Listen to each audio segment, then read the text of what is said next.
Ya, selamat pagi, assalamualaikum.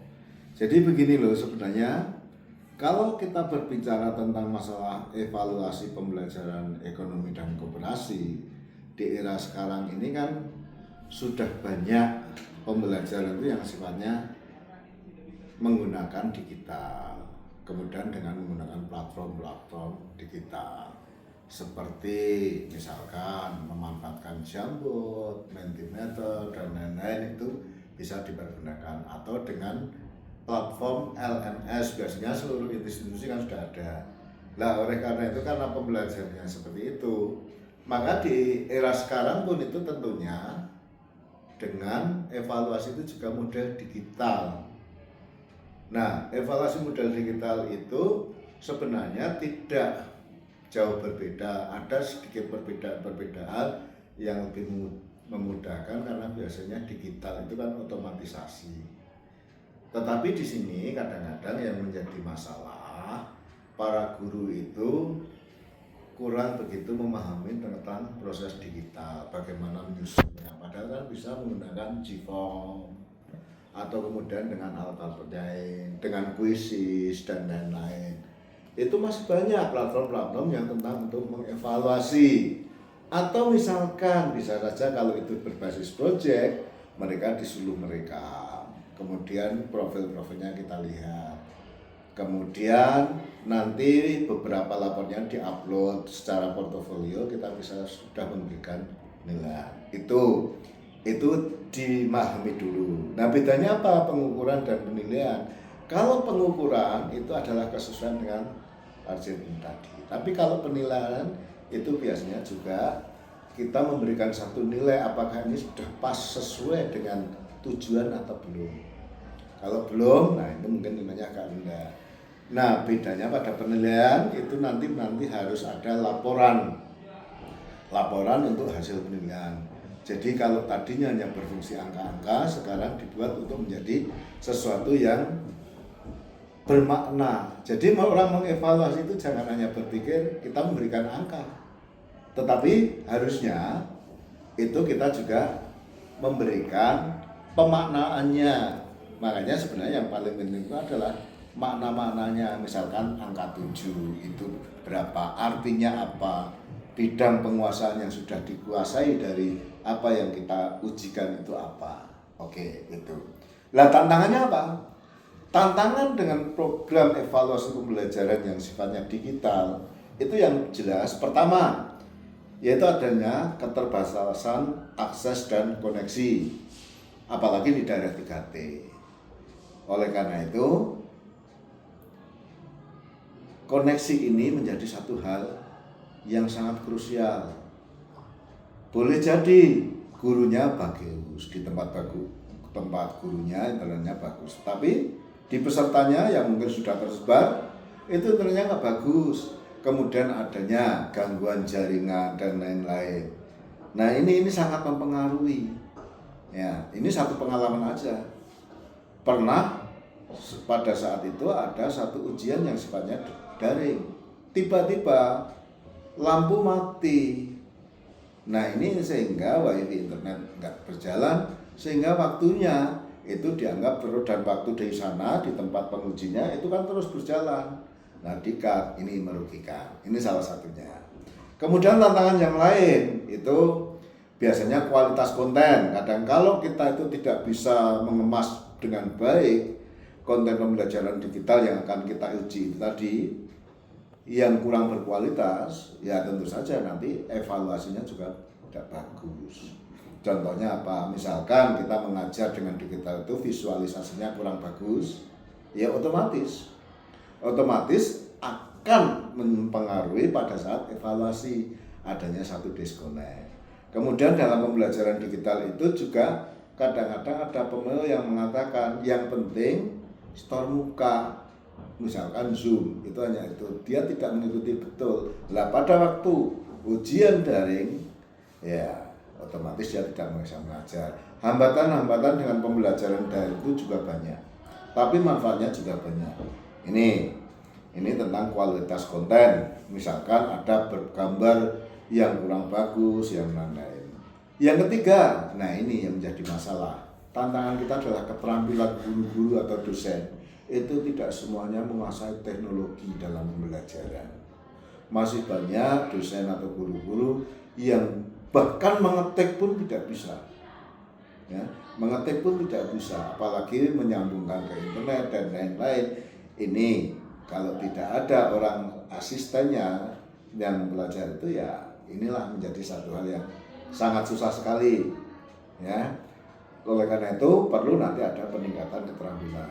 Kemudian yang keempat, keamanan dan privasi, karena sekarang itu banyak hacker, sehingga beberapa soal-soal itu bisa dihacker.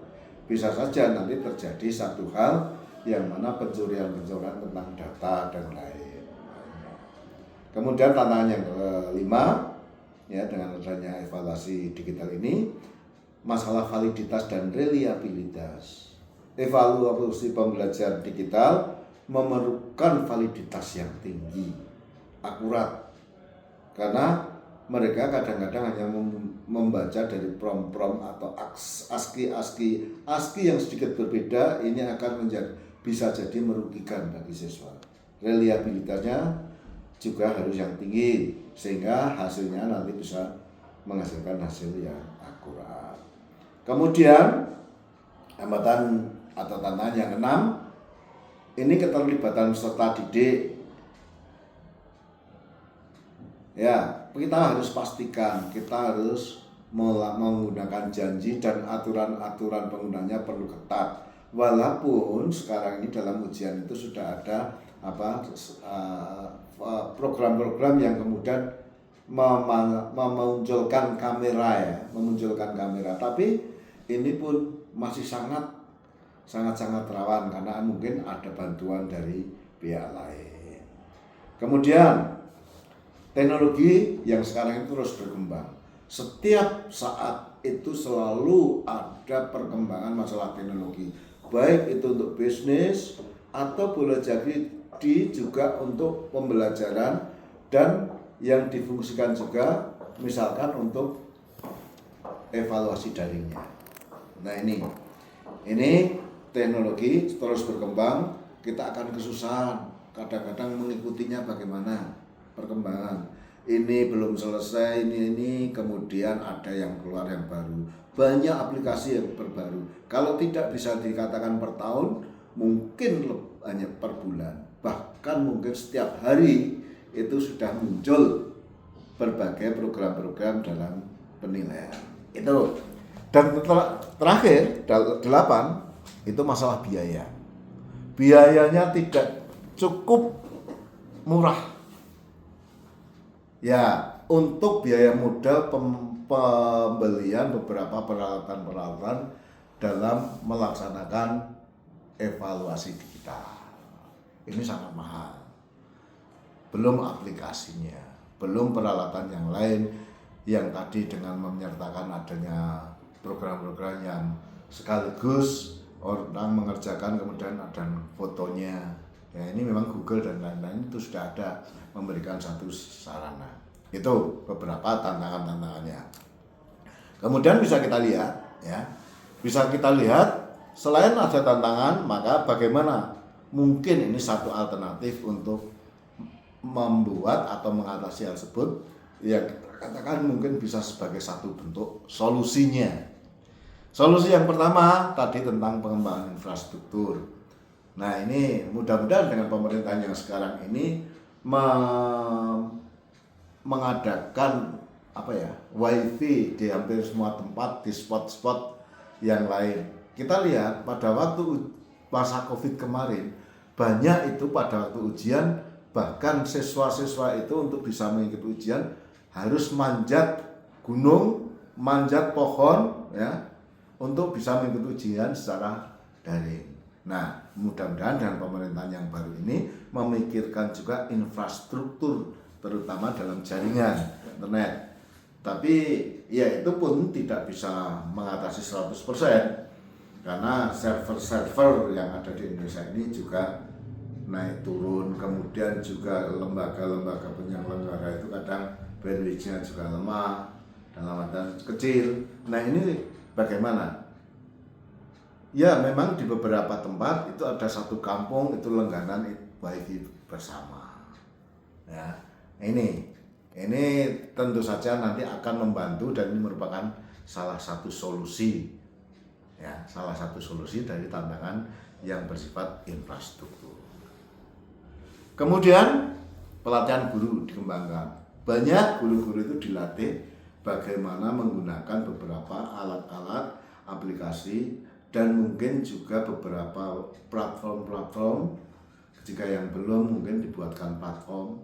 Kemudian juga pemanfaatan dengan adanya AI, Artificial Intelligence.